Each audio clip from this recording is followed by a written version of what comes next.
To set up or activate your AGM battery, first you need to pull this sticker off, and below that you will find some sharp plastic edges which will penetrate basically this sealed container with the acid or electrolytes.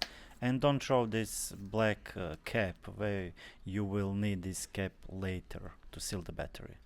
Now just push this container into the battery, and you can tap it like this so you break the container seal, so that the acid inside the container can flow into the battery and soak up the glass mats, eventually forming the AGM battery.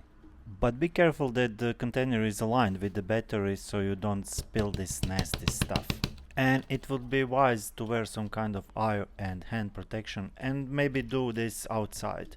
Now you can see that the air bubbles are coming out from the battery and the electrolytes are coming in, and you will maybe notice that some of the compartments with the electrolytes are flowing a little bit faster and some maybe are flowing slower.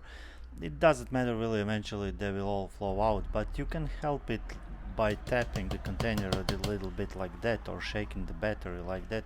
Just be careful not to shake it viciously so you don't spill this acid around. This process of draining the electrolytes into the battery can take anywhere from 5, 10, 15, even 20 minutes. Depends really on the battery and the container size. So I will just leave it in a little bit more safer place to drain it out, because as you can see on the far left there is one compartment that is draining really slowly, and we will just tap it and shake it a little bit more and leave it to drain out.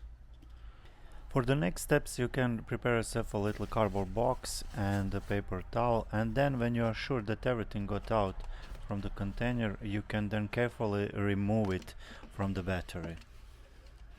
So now we will just a little bit shake it and tap it here and there, and then check the levels of each of the compartments or the cells of the battery to see that everything is basically okay and that everything is filled nicely with the acid and electrolytes. And then you can also tilt it a little bit from side to side just to make sure that every glass mat is filled. Then what you can do is use that paper towel and wipe it around so you don't have acid on your battery. And just leave it like that to sit for half an hour to an hour. Also, please be sure that you carefully pack and properly dispose this compartment where the acid or electrolytes were in.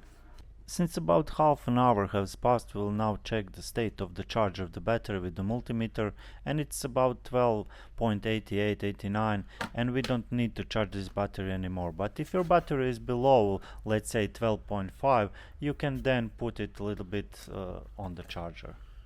And finally, the last step is to seal this battery with this black cover from the electrolytes container. You will need to push it down into these holes, but it will not go in one go.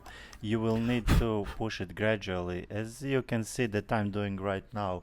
So basically you will need to do it in stages. And also be sure that it is properly sealed so that you don't have any leaks from your battery. Well, that's it. Now your battery is ready to be installed. I hope that I helped you with this one, and if you have any comments or suggestions, please leave a comment below and I will try my best to reply if needed. And see you in the next one. Take care and bye.